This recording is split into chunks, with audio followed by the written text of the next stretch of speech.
ბერძნულ მითოლოგიაში არის ასეთი პერსონაჟი, პერსეფონე, რომელიც ქვესკნელის მეფემ ჰადესმა მოიტაცა და მიცვალებულთა სამეფოში დაატყვევა. პერსეფონეს დედა, ნაყოფიერების ქალღმერთი დემეტრა, მთელ დედამიწაზე ეძებდა, მაგრამ ვერსად მიაგნო. დაჭკნა მოსავალი, გაჩნდა შიმშილი და სიღარიბე, თუმცა პერსეფონე არსად ჩანდა. ღმერთებმა ჰადესს მისი ცოცხალთა სამყაროში დაბრუნება უბრძანეს, მაგრამ ჰადესმა ვერაგ ხერხს მიმართა. მან პერსეფონეს ბროწეულის 6 მარცვალი აჭამა, რითაც საბოლოოდ მიაჯაჭვა ქვესკნელს, ვინც აჩრდილთა სამეფოს ნაყოფს იგემებს, ორ სამყაროს შორის გამოკეტილი რჩება.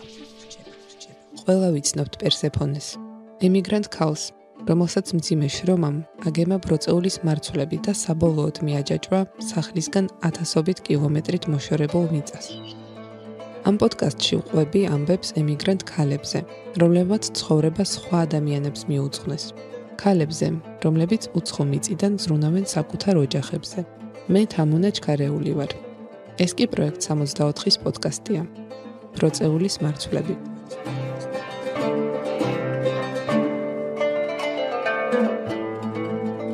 მარცვალი პირველი. ბელა.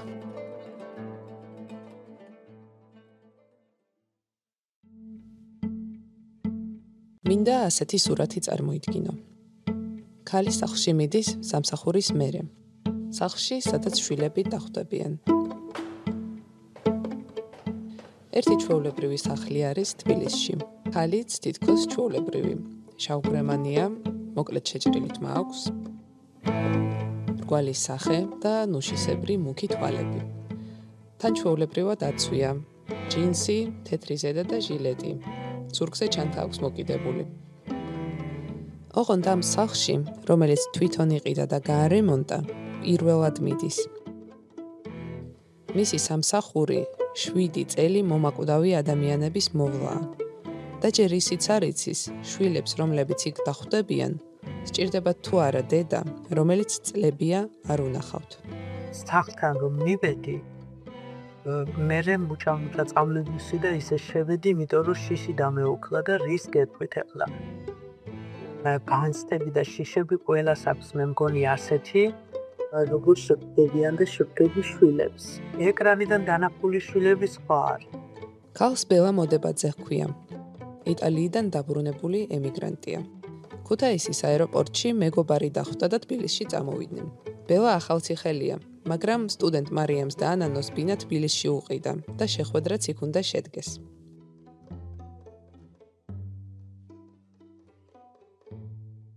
ცხოვრებამ ჩამოაყალიბა ისინი დამოუკიდებელ ადამიანებად, რომელიცაც კი სჭირდებათ ეხლა დედა, მაგრამ რომც არ ყავდეთ, არც აღარ არის ტრაგედია გაიტანენ თავს. და შიშმა შემიფხვრა, რომ როდესაც ჩავეფუკვებოდი და მე უβერ ვიბრძნობდი, რომ ის სიტყვა აღარ იყო და მე მოვალეობის მოხდის მიზნით ჩამეხუტა ან ჩავეხუტე, იქვე მოღვდებოდი ალბათ. მოდი ცოტა ხანი ბელას ამ კართან დავტოვებ და 7 წლის წინანდელ ბელას გაგაცნობ, როცა ასეთივე შიშით ტოვებდა შვილებს აეროპორტში. ეს აღმოიდგენ როგორ ველოდებოდი ერთ სიტყვას მაინც რომ ეტყოდნენ, რომ არ უნდა გადადგა ეს ნაბიჯი, მაგრამ არავინ არ შეგაჩერდა. სულ მეფიქრება ხოლმე, რამდენი ხანი სჭირდებათ ქალებს ამხელა გადაწყვეტილების მისაღებად. გონია რომ თვეები უნდა იფიქრო და აწონდაწონო. მაგრამ ბელა ამბობს, სულ 10 დღე დამჭირდაო. ბავშვები პატარები იყვნენ ამისთვისო, მაგრამ მათი მომავლისთვის ასე აჯობებდაო. შვილები რომ აცილებდნენ, კარგად ვერ ხვდებოდნენ, რომ დედა სინამდვილეში დავაგებული გეგმის გარეშე, აალბედზე მიდის.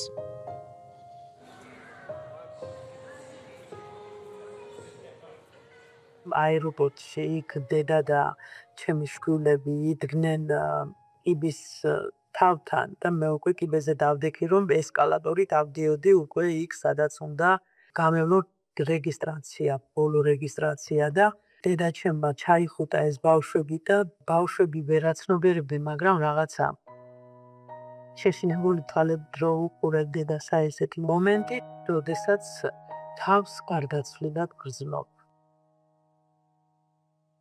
ემიგრანტი ქალები, ვისაც ამ სერიების ჩასაწერად ვესაუბრე, თითქმის არასდროს გასულან ქვეყნიდან.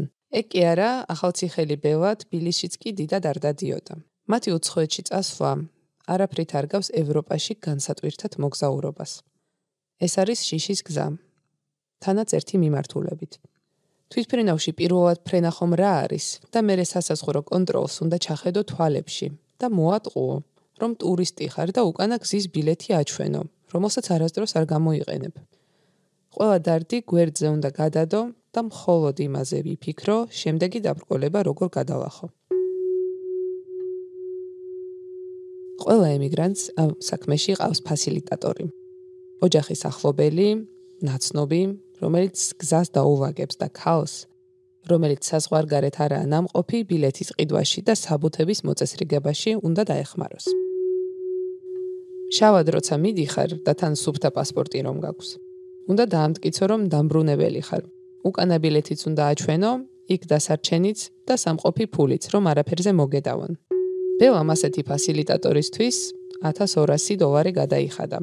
ცალკე ბილეთიც იყიდა, სახლში რაც ვალები რჩებოდა ისინი გაისტუმრა და ასე მთლიანობაში მისი ვალი $3500-ზე ავიდა.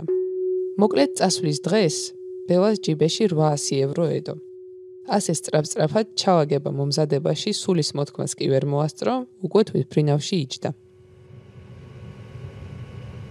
ინტერესი თუ ადევნებდი თვალს მე პირველად ვიჯექი და არ ვიცოდი სად მიდიხარ, ჯერ როგორ მიდიხარ და ვაიმე გალამაზი იყო ზემოდან რულები და ყველაფერს მიჩერები ხარ ისე თან შიში მქონდა ახლა სადაც არ მეცალა სხვა რამეზე საფიქრელად, იმიტომ რომ ბავშვობიდან მაქვს ძალიან განძლიერი შიში სიმაღლით და წყლის. და მე ვერასდროს წარმოვიდგენდი, რომ თვითმფრინავში შემიძლია დაჯდომა. და პირველად თითქოს გათიშვის მომენტი მქონდა, ნარკოსში რო წასულა ადამიანი, ზუსტად ის შეგრძნება მქონდა გონებას თითქოს კარგავ, რომ შიშის გამო და მე იცელ შემოუმძახებს შენ თავს, რომ გასწორდება თვითმფრინავი უკვე და დაიწყებს ფრენას, რომ ასე არა და თვითმფრინავში ხარ და არაფერი მომდგარა და წყნარად უნდა ვიჯდე და რაღაც. მთელი ბელას ეს გზა ნაცნობების ხელიდან ხელში გადასვლა იყო. რომში ჩამოფრენილი ავტობუსში ჩასვეს და ქალაქ ბარიში იტალიის სამხრეთით გაუშვეს, სადაც სამსახურის მოძებნაში უნდა დახმარებოდნენ. და იმ გზაზე, ავტობუსში, მიხვდა ბელამ რა გააკეთა.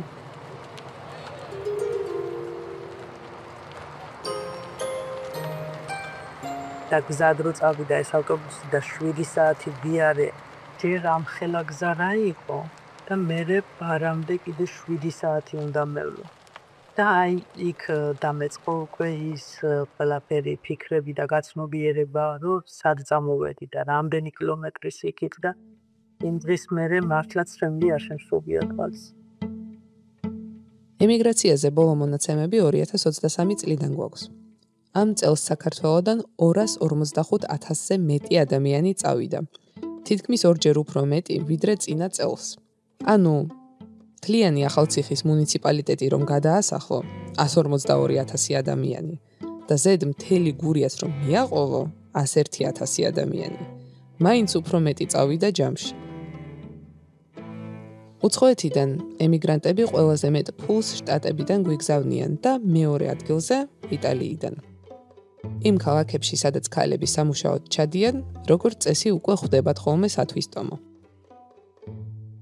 და ქართული რო გესმის, ედნიერი ფაბი, იმიტომ რომ სადღაც ფართელი დადის და განუგეშებენ, მერე გიყვებიან თავიანთ ისტორიას, ყველას ისტორია ერთმანეთს გვაქვს, არ გეგონოთ რამე იყოს განსხვავებული. ემიგრანტი ქალები, როგორც წესი, იქ გროვდებიან, საიდანაც გზავნილები მიდის საქართველოში. ზოგი თანხას აგზავნის, ზოგი საჩუქრებს. ქალები ერთმანეთს ამბებს უცვლიან და სამსახურის მოძებნაშიც ეხმარებიან ერთმანეთს. როცა ბელა ბარიში ჩავიდა, ასეთი გზავნილები მაკდონალდსის შენობის პირველი სართულიდან გადიოდა. და ისმის ძალიან ბევრი ქართული საუბარი, ბევრი ქალბატონები არიან თავიანთ საქმეში გართულები და იქ შევხვდი ვის ხელშიც ავა გაზრდილი სოფელში ჩემი მეზობელი ახლობელი ქალი, მე არც ვიცოდი რომ აქ. შემოტრიალდა უცებ მე შემოტრიალი რომ ესე კინოებში მინახავს მარტო და უცებ ხედავ რომ ნევიდეირა ჯემს გვერდით არის და რაღაც თვითონაც გაუკვირდა რომ რა გჭირს აქვს ციფა მოხვედა რაღაც ისე ნებისმიერი კუთხიდან არიან და ჩემი ახალციხიდან მარკო და ჩემი პატარა სოფელი ურავიდან სადაც მე დავიბადე და გავიზარდე დაიცალა სოფელი ყოველი მეორე ვისაც აქვს სკოლის უნარიანობა ყველა ტოვებს და ყველა მოდის საზღვარგარეთ ზოგი რომელი მიმართულებით ზოგი რომელი მიმართულებით ამ ქალებს ერთმანეთის მეტი არავინ ყავთ და სინამდვილეში გეგმაც არა აქვს. ქართველებისავე სახლებში ქირაობენ საწოლებს და ეძებენ სამუშაოს სანამ არ გაუმართლებთ. თუ გაგიმართლებს, შენი მოხუცი დიდხანს იცხოვრებს. სახლკარი და შემოსავალიც უფრო დიდხანს გექნება. მაგრამ ახალჩამოსული როცა ხარ, ყოველი დღე უფრო და უფრო ვალებში გაფლობს და საქმეც ასარჩევად არ გაქვს. ბელაც პირველივე სამსახურს თანხმდება. კაცთან სახელად ალბინო, რომელიც 3 კვირაში მოკვდება. ოთახში სულ ცივა. სამთარია, მაგრამ ბელას გათბობის ჩართვა აკრძალული აქვს. რადგან მოხუცს სხეულში წყალი აქვს ჩამდგარი. ვერ დადის და ჰაერის უკმარისობა აწუხებს. ხოდა ბელა სახლში თბილი ქურთუკით და ფეხსაცმლით დადის და როცა საქმე არა აქვს, თბილი საბანი აქვს შემოხვეული. იტალიური არ იცის, რამე სიტყვა თუ სჭირდება, ნაცნობს უცებ-უცებს წერს და ის თარგმანს უბრუნებს.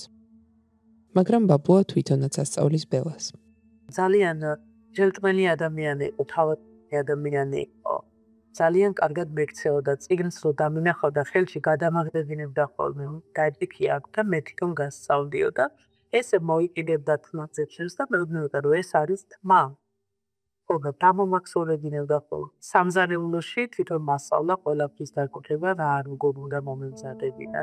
ბელამ კარგად ვერც მოასწრო ალბინოს წარსულის გარკვევა. იცოდა რომ 75 წლამდე იყო, რომ შეფ-მზარეულობაში ჰქონდა აღებული დიპლომი. ბელას ასწავლიდა როგორ უნდა გააკეთოს ნამდვილი იტალიური პასტა, სხვადასხვა соусებით, ან ბელა როგორც ამბობს, სუგოებით. ბელა თან ამ კაცს უსმენდა და თან შინაგანად მისი სიკვდილისთვის ემზადებოდა.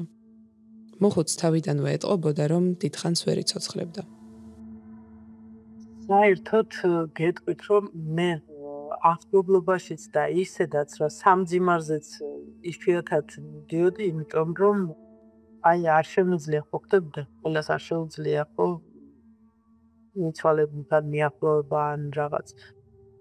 და წარმოიდგინეთ ასეთი ადამიანი, რომელმაც იცის რომ ეს ყველ მოკვდება მისი მოხუცი და ხარ მარტო იქ ფსიქოლოგიურად მე მაგალითად შევემზადე იმისთვის რომ ბაბუა მოკვდებოდა, გარდაიცვლებოდა და მე მარტო ვიქნებოდი იქ სახლში და არ უნდა შევშინებოდა.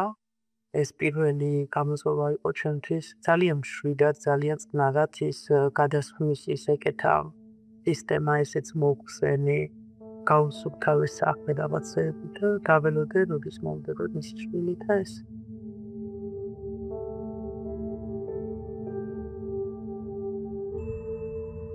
რთული სათქმელია ზუსტად რამდენს შეუვლობენ ემიგრანტები, რადგან ვინც შავად მუშაობს, კონტრაქტი არა აქვს. საშუალოდ მოხუცების მომვლელები დღეში 50-მდე ევროს შეუვლობენ და ოჯახში იქამდე ცხოვრობენ, სანამ მოხუცი არ გარდაიცვლება. პირველი ხელფასით ბელამ ვალები გაისტუმრა, გამოცდა გაიარა და შეაბიჯა სამყაროში, სადაც დრო ვიღაცის უკანასკნელი დღეებით იზომება.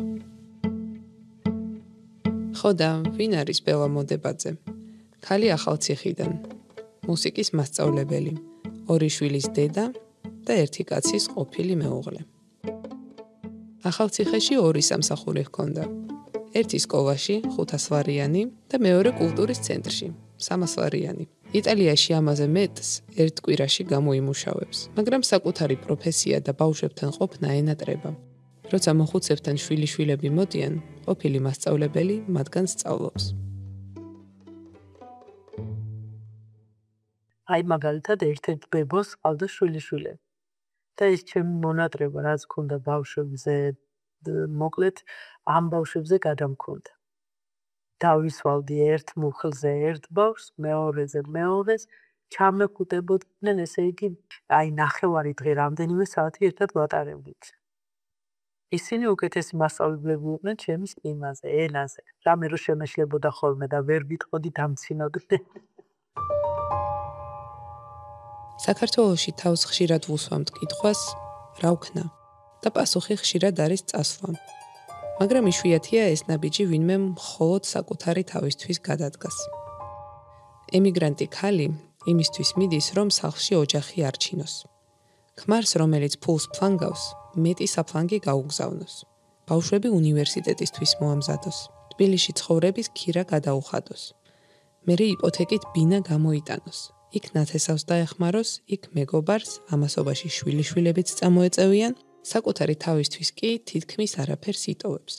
ფულს მთლიანად საქართველოში აგზავნის. მოკლედ, ემიგრანტები არც ბრუნდებიან ხოლმე და ბოლომდე არც მიდიან. ორივე სამყაროში ცხოვრობენ.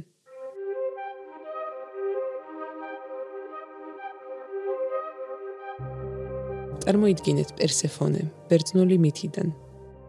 ის სიკვდილის ღმერთის ჰადესის ცოლია და იძულებულია მკვდრების ქვეყანაში მასთან ერთად იცხოვროს. ოღონდ წელიწადში ერთხელ მაინც ამოდის ხოლმე მზის გულზე. ქვესკნელში ჩასვლა მისი არჩევანი არაა, მოვალეობაა, რომელიც ცხოვრება მოიტანა. დახშენილ ცხოვრებას ასეთი ქართველი ქალი არ გაურბის არსად. ეს უკიდურესი მდგომარეობიდან გამომდინარე თუ არ არის არ გადადგამს ასეთ ნაბიჯს. 2 წელი შავად, ანუ უკონტრაქტოდ იმუშავა და საქართველოში ცოტა ხნით შვილის ბანკეტზე ჩამოვიდა. ულმა ვერ გაუძლო. ეგ რომ ექნა, მოიტყუა რომ პასპორტი დაკარგა და ფურცლით, ეგრეთ წოდებული თეთრი პასპორტით ჩამოვიდა. საქართველოში ეგ ჩასვლა იმდენად მძიმე და მოკლე აღმოჩნდა, ბელამ კარგად ვერც დაიმახსოვრა. ახალი პასპორტი გააკეთა და ყველაფერი თავიდან გაიმეორა. ოჯახს ფული სჭირდებოდა. ისევ წავიდა იტალიაში და შვილებთან მრავალწლიანი განშორებისთვის შეემზადა. მაგრამ მოხდა ის, რაც მთელი იტალიისთვის უბედურება იყო და ემიგრანტი პერსეფონესთვის კი სახლში დაბრუნების ბედნიერება. COVID-19 can be characterized as a pandemic. COVID პანდემია. გახსოვთ, იტალია რომ ერთ-ერთი პირველი ქვეყანა იყო, რომელიც COVID-19 პანდემიით დაზარალდა. აი, ჩინეთის მერე. კორონავირუსისგან უმეტესად მოხუცები კვდებოდნენ. დღევანდელი მონაცემებით იტალიაში 198,000 ადამიანზე მეტი გარდაიცვალა. ქვეყანაში პანდემია ჩრდილოეთიდან დაიწყო. მაგ დროს ბელა სწორედ იქ, უდინეში ცხოვრობდა. ბელა და მისი მოხუცი სახლში ჩაიკეტდნენ და თითქმის არ გადიოდნენ. პროდუქტები შვილებს მოჰქონდათ და კართან უტოვებდნენ. სამყაროს მოწყვეტილმა ბელამ არც კი იცოდა, რამდენი ემიგრანტი დაბრუნდა სახლში. რამდენს მოუკვდა ჩაბარებული მოხუცი.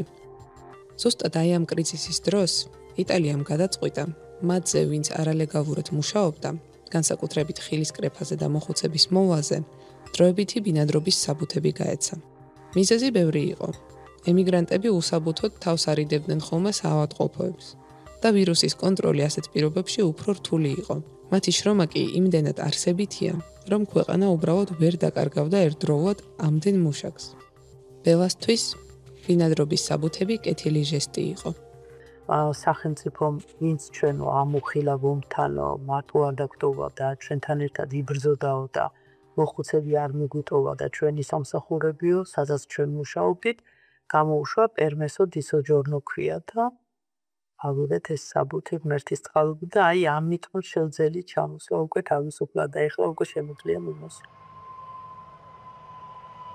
ისევ მგზავრობა და შიში, ოღონდ ახლა შვილებთან შეხვედრის. ბელას ქუთაისის აეროპორტში მეგობარი დახვდა და ჯერ თავისთან გურიაში წაიყვანა და მერე თბილისში ჩამოიყვანა. წარმომიდგენია ბელა მგზავრობის დროს. როგორ აქვს ხელში ჩაფხაუჭებული ტელეფონი. როგორ ელაპარაკება თანამგზავრ ქალს. თან ეცინება, თან ღელავს. ხომ არის ხოლმე დიდი ხნით რომ წახვალ სახლიდან და უკან ჩამოდიხარ, ყველაფერი უფრო პატარა გეჩვენება. ოღონდ ბელა პირიქით იყო. ბავშვებმა გააცილეს საქართველოდან და კარი ქალებმა გაუღეს.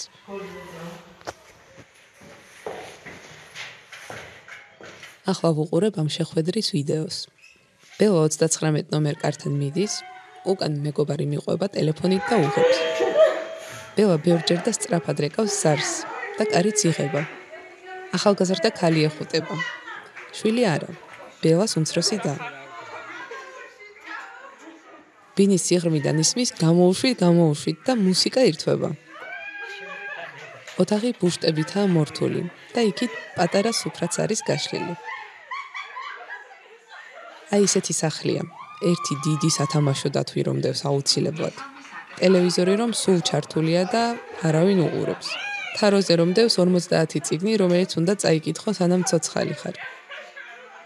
ბელას გოგოები ეხვევიან. აი ესენი ნამდვილად შვილები არიან. ორი ახალგაზრდა, ქერად შეღებილი გოგო, აშკარად ამ შეხვედრისთვის გამოპრანჭულები. ოთახში მარტო ქალები არიან, ალბათ 7 თუ 8 და ყველა რიგრიგობით მირბის ბელასთან. მაგრამ ბოლოს ისევ შვილს იკრავს გულში და ეუბნება: რამხელა ხარ გოგო, რამხელა. და აი ეს შემოუყვია ხელი, იმიტომ რომ მე ყველა პატარა ვიყავს. ჩემს შვილებთან ვიყავ, რომ ჩავიყარი გულში, მივხვდი რომ ჯეჯერობით ყველაფერი კარგად მაქვს და ეს უნდა დაჩება მალე უნდა დასრულდეს ეს ყველაფერი, რომ აღარ იყოს ეს მტანჯელი აცმონატრება და ეს შეგრძნებები, ეს უბედურებაც.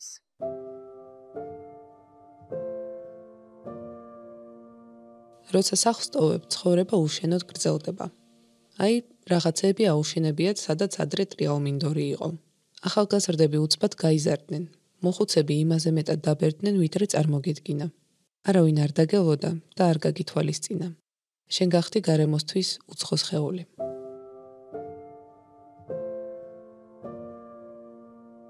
ქუჩაში რომ გამოვედი, პირველად ისეთი დაბნეული დავდიოდი, ჯერ ერთი ვერ მივხვდი გზა როგორ უნდა გადამეკვეთა და ჩვენი ქართველი მძღოლები აქ სულ რომ დადგე, ხელაპრივილეგია გენიჭება ევროპაში, ეხით გადასასვლელი ზებრები რომ არის იქ გადასვლაზე, დიდი ავტობუსები და ესენი ჩერდება, პატრულის მანქანა ჩერდება და უნდა გაგატაროს წესია ასეთ. ხო და მე სადღაც შორიდან მომავალი კი შევნიშნე, მაგრამ არ ვიცი ვერ გავთვალე სულად გადასვლა, იმიტომ რომ ფეშის გადადგმა გეშინია, წარმოგიდგენია? ხო და იმისთანა შემომაგინა ჩვენმა ქართველმა მძღოლმა, რომ გადი ქალო, მეუბნევა და გადავხდი უკან. ინაღამ მეორე მხარეს მანქანა დამალყა და მოუჭირე ჩემს შვილს ხელი და ესე დავდიოდი მე 1 თვის განმავლობაში, იმიტომ რომ დამოუკიდებლად ვერ ვიარე ქუჩებში. მივედით ბანკში, რაღაც მაინტერესება, მე მგონი თანხის გამოტანა მინდოდა თუ გადახურდა, არ ვიცი და აღმოჩნდა, რომ ჩემი არანაირი მონაცემები საბანკო სისტემაში აღარ არსებობს. დაკარგულად არ გრძნობ ამ დროს თავს ადამიანი, აბა რა, არავის აღარ უნდევხარ, აღარსაციანი მონაცემები აღარ ფიქსირდება. ძალიან შევწუხდი და მეტირებოდა რომ შემეკითხა, რომ აღარაფერი მონაცემები არ არისო და მე რომ შემხედა სახეზე შევეცოდე ეთქობა და დააწყვეტით ქალბატონო მითხრა ოპერატორმა, რომ ხანუ ყველაფერს აღვადგინთო, დაწყებით არინერვიულოთო. მე მეუბნება რომ უცინ პედაგოგობა გიწევიათო, საქმიანობათო და ეხლა რა უნდა დაგიწეროთო და მე ვთხარი არ ვიცი მე. ხო და დამიწერეს რომ ვარ ემიგრანტი. რა მომენტიდან ხდები ემიგრანტი? როცა მიდიხარ თუ როცა უკან ჩამოდიხარ და ორი ცხოვრება ერთმანეთისთვის ვერ დაგიერთებია. თუ მაშინ როცა ჩამოსული ხვდები რომ იქ უფრო საჭირო ხარ ვიდრე აქ. ოჯახს ფული სჭირდებოდა. ბელა იტალიაში დაბრუნდა და იმ 7 წელს კიდევ 2 მიამატა. ახლა ყოველდღე 8 საათზე დგება. დილით, როცა სახლს პირველი მზის სხივები ავსებს, ყავას სვამს, მარტო. ეს მხოლოდ მისი დროა. ამის მერე მთლიანად ბებოზე ან ბაბუზეა მისი დღე მიმული. ჯერ გაღვიძება, მოწესრიგება, საუზმე, მერე სახლის დავაგება, მაღაზიაში ჩასვლა, სადილის მომზადება, რეცხვა, მოხუცის გასეირნება, წამლების მიღება, ვახშამი. საღამოს 9 საათზე ამთავრებს მუშაობას და მალევე იძინებს. დღეში ბელას 2 თავისუფალი საათი აქვს. თვეში მხოლოდ ერთხელ ისვენებს, რომ მეტი გამოიმუშაოს. და იმ ერთ დღეს მიდივარ მილანში, სადაც ყავს ჩემი პატარა ნათლული თავის დაიკოსთან ერთად. ჩემი მეგობარი ოჯახიც ცხოვრობს მილანში და მათთან ვატარებ იმ დასვენების დღეს და ჩემ სამეგობო წრეში. წელიწადში 12 ჯერ. თეში ერთხელ წელიწადში 12 ჯერ. ეს პოდკასტი მე და ბელამ დისტანციურად ჩავწერეთ, როცა ის 2 თავისუფალი საათი ჰქონდა. ჩემს თხოვნას მალე დათანხმდა და მითხრა ზოგადად საქმეების გადადება არ მიყვარსო. როცა აქაურობაზე საუბრობს, ვატყობ რომ გულაჩუყებული და მორიდებულია ხოლმე. და იტალიაში ცხოვრებაზე რომ ვეკითხები, თავდაჯერებული ხდება. მოკლედ, მოშინაურდა ბელა. ძალიან თავაზიანები არიან ქუჩაში. აი მაგალითად მატარებელში ერთხელ შემეშალა და ჩვეულებრივ მატარებლის ნაცვლად პრიმა კლასის მატარებელმა გამოვიარა და ჩავჯექი. და წავედი ახლა 5 ევროიანი ბილეთით წავოდგინე იმაზე 100 ევროიანი რო შეყოლამაზად მოკალათდი და მორიდებულად მითხრეს რომ აბა ბილეთიო და მეც ეს 5 ევროიანი ბილეთი წარმოუდგინე და მერე მითხრეს რომ ქალბატონო ესო არ შეიძლება აქ უნდა იყოთო და მაშინ უნდა გადაიხადოთ დავიბე მიღლა და რაღაც ვიტყოდი მეთქი არც საბუთი მაქვს შევაცოდე თავი ხო და კარგით არა უშავს მაგრამ მეორეთო გაითვალისწინეთო და კარგი არაფერი არ მომხდარა ისეთი ამ პოდკასტის იდეაზე რომ ვფიქრობდი სულ ერთი კითხვა მიტრიალებდა თავში რას ფიქრობენ ემიგრაციაში წასული ქალები, როცა საზოგადოება მათ გმირებს ეძახის? იცი რა არის ზოგჯერ გულის მოსაგებად ვიღაცა რაღაცებს გვიწერს ჩვენ. რომ ემიგრანტები ვართ გმირები. ეგ სიტყვა გაიცვლითა ჩვენთვის ემიგრანტებისთვის. რეალურად ჩვენ მართლა ვთვლით თავს რომ ვართ გმირები.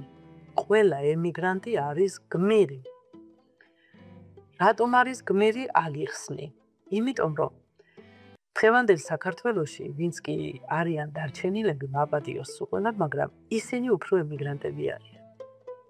იძულებით დარჩენილი ადამიანები დავარქვი ხლა მე ამათ იძულებით გადაადგილებულები ჩვენა ვართ, მაგრამ გავიქეც კი წავედი. მაგრამ მე ჩემ შვილებს შევძელი რომ სწავლა-განათლება მივცე. გზაზე დავაყენო, არ მოშილდეთ. სულ მუშაობენ ჩემი შვილები ჩემსალოთ და მეფარებიან როგორც შეიფერება და როგორც უნდა ასე უნდა იყოს.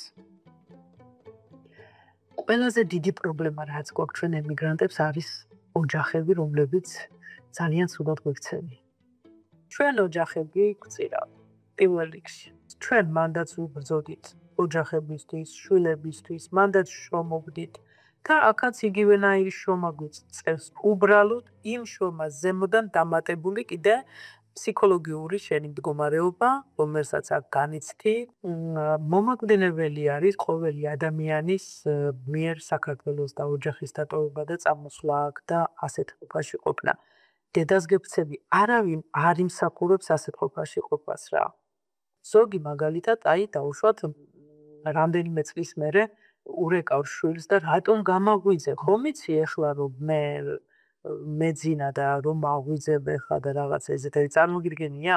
კი არ გაღვიძებ 24 საათი უნდა გეღვიძო და დედის ზარს სითბური და სიყვარულით უნდა პასუხობდე. ეჩვევიან გამოგზავნილ ფულს, ეჩვევიან ფუფუნებაში ცხოვრებას, ეჩვევიან მარტო ცხოვრებას და ეს ძალიან დიდი ტრაგედია არის. და ჩამოვდივართ და ჩვენი ადგილი აღარ გვხვდება ოჯახში. ყველა ემიგრანტი არის გმირი. შარშანდელი მონაცემებით, უცხოეთიდან გზავნილები საქართველოს მთლიანი შიდა პროდუქტის 13.7%-ს შეადგენს. ეს თითქმის ორჯერ მეტია, ვიდრე მაგალითად ტურიზმი, სულ რაღაც 7.1%. 2023 წელს ქვეყანაში გზავნილებით 3.3 მილიარდი შემოვიდა. აქედან 5 მილიონზე მეტი იტალიიდანაა. სადაც ბელა და უამრავი ქართველი ქალი შრომობს. ამაზე მეტი ფული საქართველოში გზავნილებით მხოლოდ ამერიკის შეერთებული შტატებიდან შემოდის. ეს ყველა ფულადი გზავნილის თითქმის 17%-ია. ბელა მოდებაძის აი ეს ყველა დღე იმ 12-ის გარდა, რაც წელიწადში საკუთარი თავისთვის აქვს. დასაწყისშიც ვთქვი, რომ 2023 წელს საქართველოდან 245,000-ზე მეტი ადამიანი გავიდა. ეს არის დაახლოებით 1300 ვიზე არის A320 მოდელის თვითმფრინავი, რაც ქუთაისიდან დაფრინავს. ვიზე არის იაფია, და როგორც წესი ემიგრანტები მაგით მიდიან უკანა გზის გარეშე. კარგად მახსოვს, როცა პირველად 2019-ში წავედი ესპანეთში, ასეთი თვითმფრინავის ბორცზე ლამის ერთადერთი ადამიანი ვიყავი, ვინც დაბრუნებას აპირებდა. აი, ეს ხალხი გვინახავს ჩვენ. ჩვენ უნდა ბრუნდებოდეთ და არა თუ გავდიოდეთ ქვეყნით.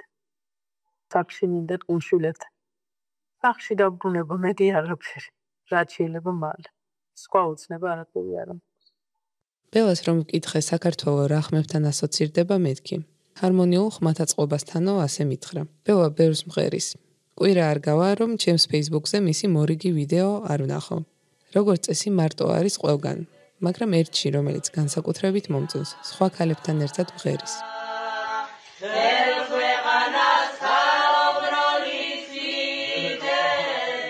ჩემი სული რამაც გადამირჩინა, ეს არის სიმღერა და ლექსი, რომლის ჯერ ჩანახატების წერა დავიწყე, მერე დავიწყე ლექსების წერა.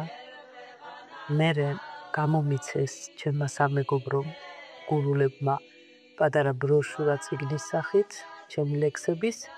ხო და იქვე დაიბეჭდა ჩემი პოემა, სიკვდილზე გამარჯობა დავარქვი პოემას, იმიტომ რომ ჩემი ცხოვრებიდან გამომდინარე ძალიან ბევრი მომენტი მქონია თვითმკვლელობის და სუსტი ფსიქიკა არასდროს არ მქონია, მაგრამ დგება მომენტი, როცა რაღაცა და ზოგჯერ არც მენამ გადამარჩინა, ზოგჯერ შვილების სიყვარულმა, ზოგჯერ წერამ გადამარჩინა და ეს.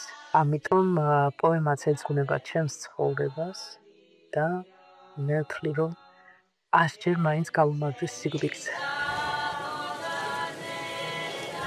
ამ პოემის გარეკანი ვნახე. ღია ფერებშია. ქალი დგას აყვავებულ მინდორში. ქარით მას უფრიალებს. სახე არ უჩენს, უზარმაზარ მზეს უყურებს. მარტოა. ეს არის პერსონაჟი, რომელიც ის დაფიქრებული და ის ვინც ყვება სიზმარს, ის ადამიანი სიზმარში ნახულობს, რომ ხედავს ტრიალ მინდორს, სადაც ხე დგას და ხის ქვეშ ზის ქალი. და უნდა მისვლა ამ ადამიანთან, მაგრამ გზას ვერ პოულობს, რომ აქამდე მივიდეს.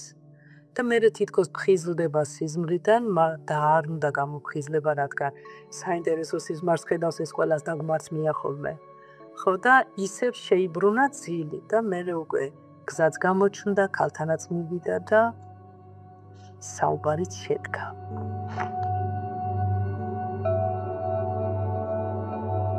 ბელა მოდებაძე 43 წლისაა. ის იტალიაში ცხოვრობს და მე-9 წელია ემიგრაციაშია.